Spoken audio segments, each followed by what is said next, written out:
Hey guys, it's JL. How are you doing? Hope you're doing well. It's October 23rd. It's cold today. Summer's finally ending here in the deep south. Ugh. Oh, my neck is a little better. Okay, so continuing on from yesterday, I did a little research. I pretty much I found a download, a PDF that I downloaded from the website. I just reread it today, and it's very general. But what I was showing you yesterday was actually the connecting stone, which I believe is used for making your actual house the home base. This other stone is actually the vessel, so I'm not sure. Hope you can see it. It is a very pretty little stone, polished, black, and with like blue streaks of blue. Looks sort of marbleized. And it's called, I wrote notes here, as I always mess up the word, Dumortierite, D-U-M-O-R-T-I-E-R-I-T-E, Dumortierite. Yeah. So that's the vessel. That's this thing. That's what the hippogriff spirit is imbued with, and this is his home base. Now you can have it, if I had had him bridged to me, then I would not have needed the vessel, because I would be the vessel. But it's his spirit which would have been bridged to me, not his soul, which is different. They don't mess with soul bindings, they do spirit bindings, the spirit of the spirit. So for the first 30 days, so he will bond with me. He has to be kept on my person during the day and in the charging pouch near my bed at night. And a little bit about him, again, I don't think I can reveal his name, but this is my keeper book. He is a hippogriff. He is male. He is 1,495 years old. Has a dark brown hide, tan feathers.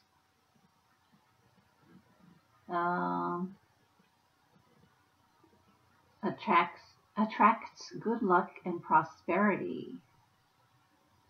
And so they're just talking about his personality a little bit, but yeah, dark brown hide and tan feathers. And that reminds me, I need to link the Harry Potter clip of Buckbeak into the description area, so you can almost see a living, you can see a CGI hippogriff, which is pretty, I think, pretty convincing. So Buckbeak, if I remember from the video, had kind of a white face. And this guy has a dark brown hide and tan feathers, so I guess his face would be tan. So I'm a Sims player, so I have learned that Sims 4 offers custom content. You can, if you have the Pets expansion pack, you can modify a large dog so it'll still bark, but you can modify it so that it looks like a hippogriff. You can add wings and talons and hooves and an eagle face. So I'm going to do that. And if I can get the colors right, I'm going to see how close I can get to representing my hippogriff. And I'll put it in my game, and then I can take screenshots of him to share, or I could do a video of him in the game, which would be fun.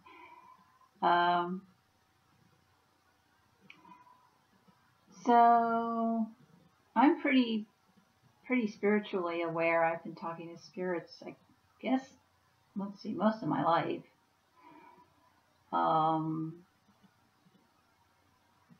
I guess I was about 5 or 6, very little. I remember sitting on the floor with my back up against the side of my bed. I was playing with some toys, and I looked up over at the window, and there was this figure standing there, like backlit. And I jumped up and I ran out of the room really fast because I had seen a ghost. Years later, turns out it was my spirit guide, Tommy, checking me out. And he was just, being protective as usual. Just happened that this particular day, I saw him, I sensed him, I perceived him, and that's the first memory I have, but I'm sure he's been around me maybe since I was conceived, I mean, at what point does a spirit guide enter your life? Is it when you have, well, okay, let me think about this. I probably can figure out the answer to this. So you make your contract before you're born. Pick out the parents that you want.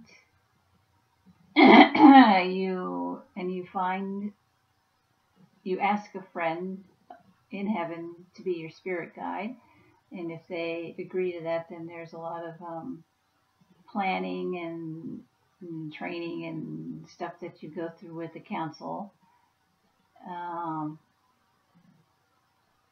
So then when you're conceived, that means you go into the physical realm.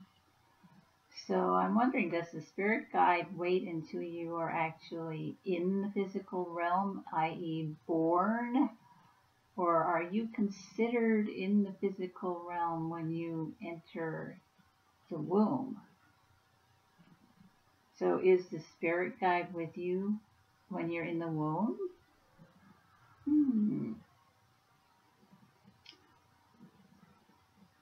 Anyway, Tommy's been around me as long as I have known, and it took me a while to interpret what I was perceiving, a ghost, something bad, imagination.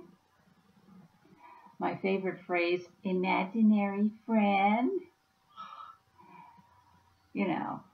It's not imaginary, it's invisible. That's the word, invisible friend, not imaginary. Imaginary is so 3D and linear, and then you go into ego, and you can't see it, touch it, hear it, then it doesn't exist, right? Yeah, sure. So anyway, I've been experiencing this stuff from a young age. So I guess I have what you could call visions. I just sort of see little scenes in my mind's eye. It might be enhanced by imagination. I don't know. I don't judge that anymore. I used to see things and I think, well, that can't be real. Well, forget it if I, oh, you just made it up. So that gets discounted, Eventually I got over that programming. I just had a little power brownout or something. The lights just dimmed a little. Ooh, that could be a sign. Ooh, considering what I'm talking about. Yeah. Nowadays, if I just call them visions. Whatever it is I'm experiencing, I just say it's a vision. So,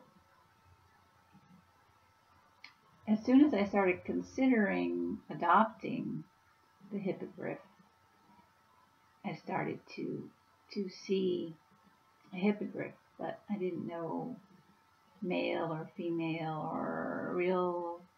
Couldn't see them that distinctly, but I could just feel this kind of horse-like creature, the size of a small pony, I would say, wandering around. Not scary or anything. Wouldn't really talk to me. I just would sort of see him walking around, a few feet away, or feel him, perceive him walking around. And it was kind of fun because people were riding him and everything. My spirit guide and the other folks that I perceived, they had a party. They had a hippogriff party. Hippogriff, he loves to be ridden. I mean, he's a horse. He likes to be ridden. And he's quite friendly. So, I don't know. So he's been around for a while, even though yesterday was his actual gotcha day when the vessel came, when its home base arrived. So now he's no longer homeless. He now has a home. Yay! Oh, and I have to tell you my idea.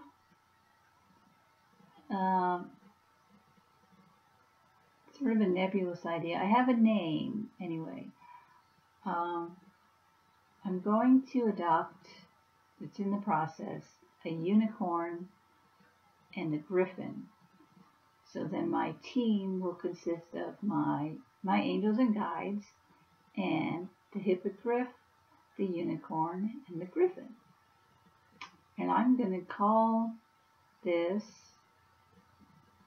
Group Hug.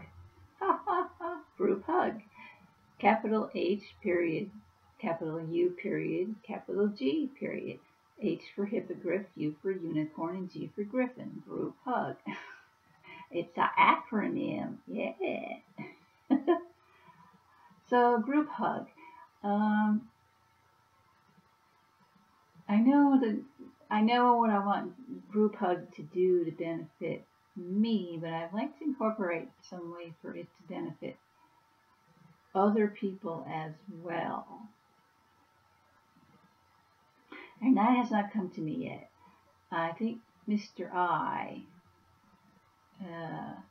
gave me this idea earlier today. I have been feeling a bit happier since yesterday, maybe just because I'm excited by this. The cats have been more playful.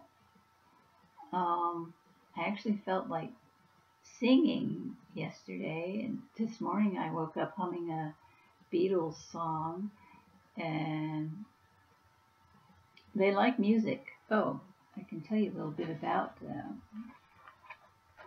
This is from the website. Hippogriffs, their gemstone is petersite. I don't know what that looks like or anything. Favorite color is brown. Favorite scent is wintergreen. Herb is golden seal. I don't know what that is exactly. Treats, music, silk, oatmeal, and sugar. I don't have silk, but we've been listening to music. This is to make them feel more welcome.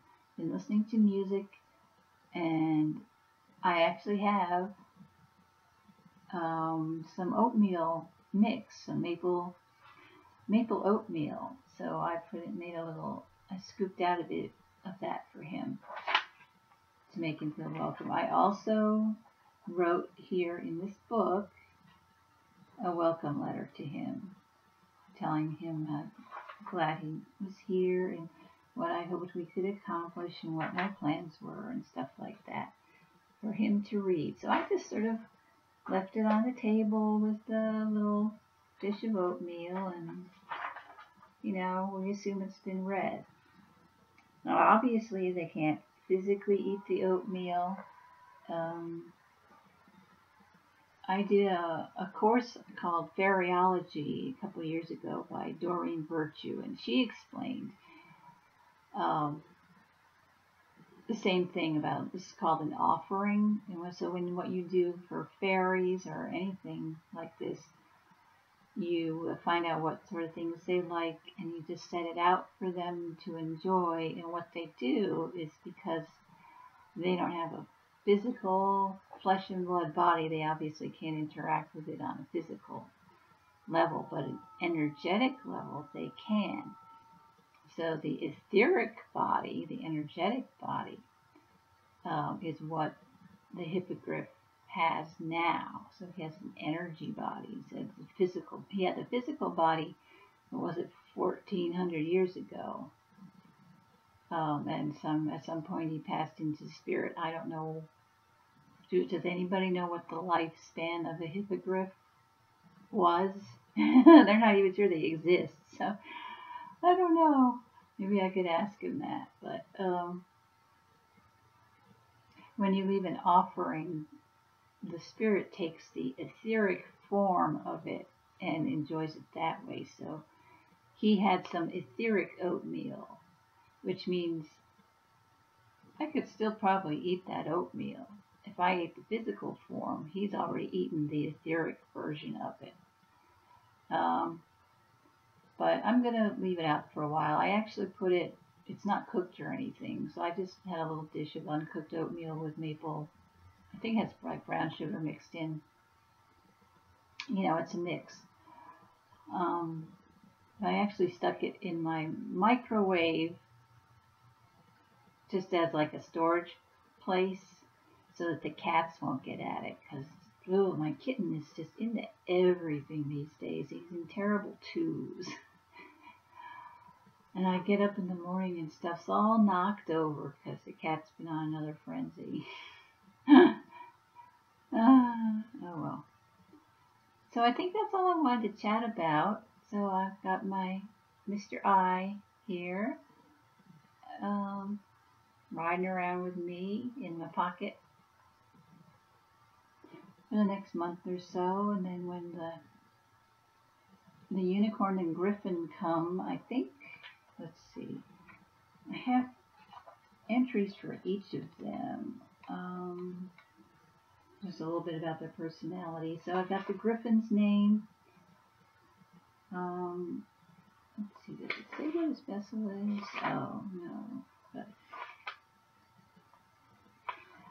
I think the unicorn's vessel is supposed to be a horn pendant, a bone pendant. So it'd be nice to wear that. And then I don't know what the griffin's vessel is. But H.U.G, hippogriff, unicorn, griffin. Perfect. So, group hug. This has been JL. Take care, you guys. Have a wonderful day.